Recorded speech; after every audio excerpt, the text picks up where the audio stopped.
Savaşı önemli NATO müttefikleri tek Müslüman ülke genelinde olumsuz etkiledi. Kamuoyu yoklamaları Bush yönetiminin Türkiye'de presinin bittiğini gösteriyor. Eğer söz konusu durum kontrol almazsa Türkiye'nin ya Müslüman komşuların ya da Rusya'nın kaçınılmaz olduğunu söylüyor. Bunu Elizabeth Sherwood ve Randall. Yazar tüm bunların Türkiye'yi rüşvetle ikna edebileceğini sanan Amerika yönetimi Türkiye içindeki tartışmalara kulak tıkadığını ve parlamento kararıyla şok yaşını belirtiyor. Ankara hükümeti açısından Irak'ın güvenli bir bölge oluşturdu.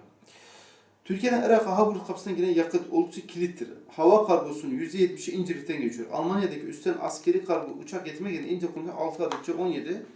Amerika'da yılda 160 milyon dolar tasarruf sağlıyor. İngiltere bir diğerine Makparis 12 Temmuz 2007'de ne diyor? Amerika yönetimi kayısı karşısında Türkiye'nin sınır ötesi operasyon yapmaktan başka şans kalmadığını ve öncelikle şunu görmek lazım. Türkiye yaklaşık 250 senedir Avrupa'nın peşinden gitmektedir.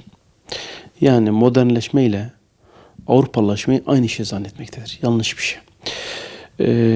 Ülkeler daima yükselişe geçer, çöküşe geçer. Bu siyasal tarih itibariyle normal bir şeydir. Ancak bir ülkenin bir başka ülkeyi kopyaladığı birebir o kavme benzemeye çalıştığı maalesef bir tek dünyada bizim ülkemizde çok kötü bir örnek olarak görülmüştür. Ve şunu net olarak söyleyebiliriz. 1789 yılından itibaren başlayan Batı'yı kopyalama çalışmaları Tanzimat, ıslahat, meşrutiyet ve cumhuriyet ile devam etmiş ise de Türkiye hiçbir zaman bir Avrupalı modern ülke olamamıştır. Bunun birkaç sebebi var. Birincisi Avrupa ülkelerinin zihinlerinin altında İslam düşmanlığı, Haçlı zihniyeti, açıkçası Selahaddin Eyyubi, Alparslan, Fatih Sultan Mehmet kavramları canlı olarak durmaktadır.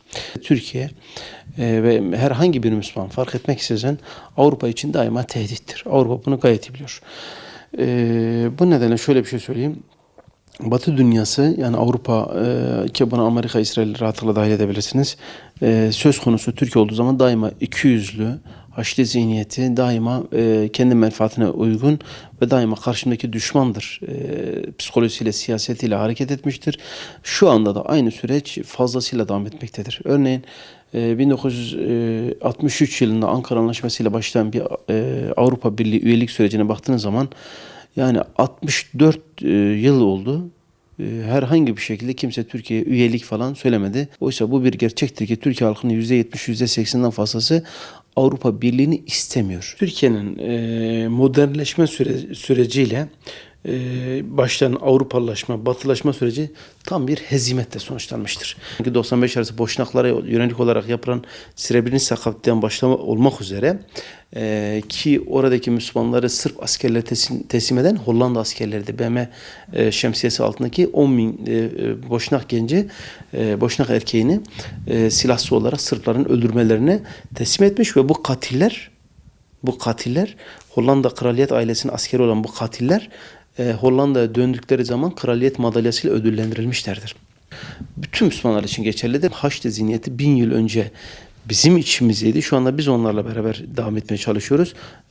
Açıkçası bu politika gayet doğaldır yani. Batı'nın siyaseti 3 türlüdür. Bir, en önemlisi ekonomiktir. Yani Batı kapitalisttir. Kendisine bir ekmek fazla verenin peşinden gider. 1 dolardır. Hesabı 1 dolar 2 dolardır. İkincisi İslam. Burada ideolojik, dini, kültürel bir farklılık vardır. Batı dünyası şunu çok iyi biliyor. İslam dünyası kendisi düşmanıdır. Hatta Yahudilerle de bu konuda Siyonistlerle de müttefik halindedirler. Üçüncüsü eğer bu İslam'ı, bu Müslümanlığı kendilerine göre bu İslam dünyası bastıramazlarsa, tabiri caizse tarihten silemezlerse kendi varlıkları tehdit altındadır. Bunu nereden biliyorlar? 2 yoldan. Birincisi Endülüs üzerinden biliyorlar. İkincisi Osmanlı üzerinden görmüştür. Avrupa bu nedenle İslam ülkeleri arasında sağlanacak bir birliğin bu 3 fonksiyondan dolayı olmaması gerektiğini, bu nedenle İslam dünyasına karşı daima saldırgan, mütecaviz ve tabiri caizse yok edici olarak davranmıştır. Bunu da kontrol etmenin yolunu 3 nokta üzerinden yürütüyor. Birincisi İsrail üzerinden yürütüyor. Bugün İsrail 1000 yıl önceki Kudüs Haçlı komutunun devamı mahiyetindedir. İkincisi İslam dünyasını böl, parçala ve kontrol altında tut. Bu politikayı Suriye ve Irak üzerinden yürütmektedir.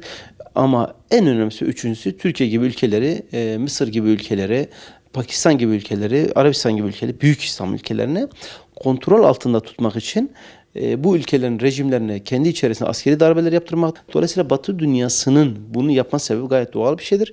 Çünkü kendi varlığını buna borçludur. Yani bu karşı tarafın İslam dünyasının, yani gece gündüz gibi düşünün, varlığını ötekine borçludur. Eğer İslam dünyası ittifak haline girerse Batı kendisi de biliyor ki aç kalacaktır. 1 doları elde edemeyecektir. Çünkü İslam dünyasının jeostratejik konumu, petrol, genç nüfusu ve açıkçası yükselen bir gücü ve İslam dünyasının uyanması Batı'yı korkutmaktadır. Türkiye, İslam ülkeleri arasında yeni bir işbirliğine kapı açmalıdır. Yani İslam İşbirliği Teşkilatı başarısız olmuştur. Eskimiştir, görevini yapamamıştır. Arap İşbirliği olmaz. Yeni bir Orta Doğu Paktı'na ihtiyaç var. Acilen. D8 yetersizdir. İslam İşbirliği Teşkilatı yetersizdir. Yeni bir İslam ülkeleri arasında askeri, siyasi, ekonomik, siyasal yapılanmaya ihtiyaç vardır. Aksi takdirde İslam ülkeleri şu anda Türkiye, İran, Pakistan dahil olmak üzere parçalanma, birbirine düşürülme ve Batı'nın hegemonyası altına girerler. Avrupa'da bulunan Türkiye vatandaşları asimile olmadılarsa bunu İslam'a borçludurlar.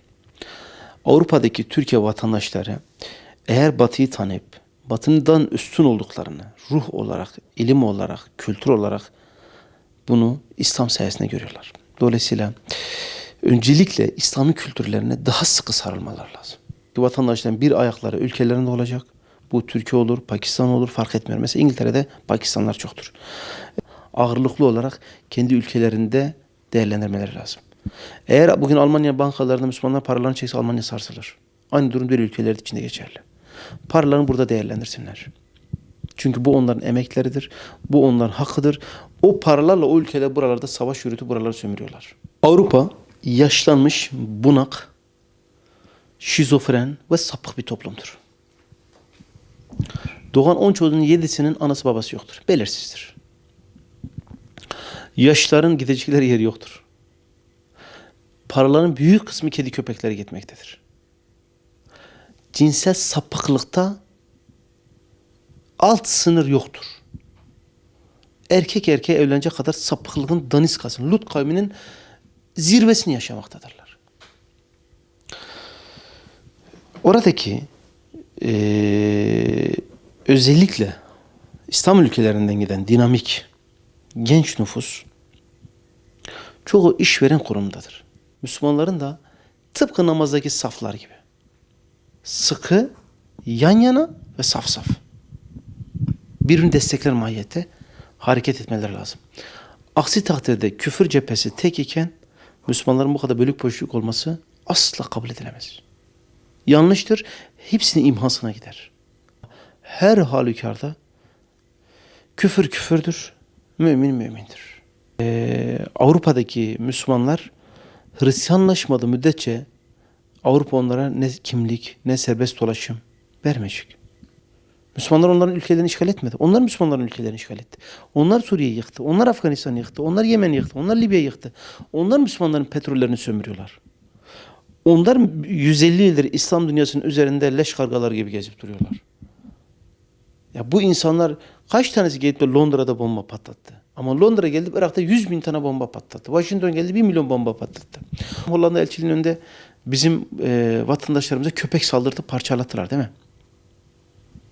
Bakanımızı içeri almadılar değil mi? Bu yarın Pakistan'ın başına gelir. Arabistan'ın başına geliyor. Bu Irak'ın başına geliyor. Ki oradaki Türkleri, oradaki Kürtleri, oradaki Müslümanları hiçbirisini yalnız bırakmaması lazım. Beraber hareket etmesi lazım. Bu bugün bakanımızın başına geldi. Bunun sebebi şu. Avrupa Türkiye'nin büyümesinden korkuyor. Başka hiçbir anlamı yok. Ama bütün teröristlere kapılarını açıyor. Sene 2011.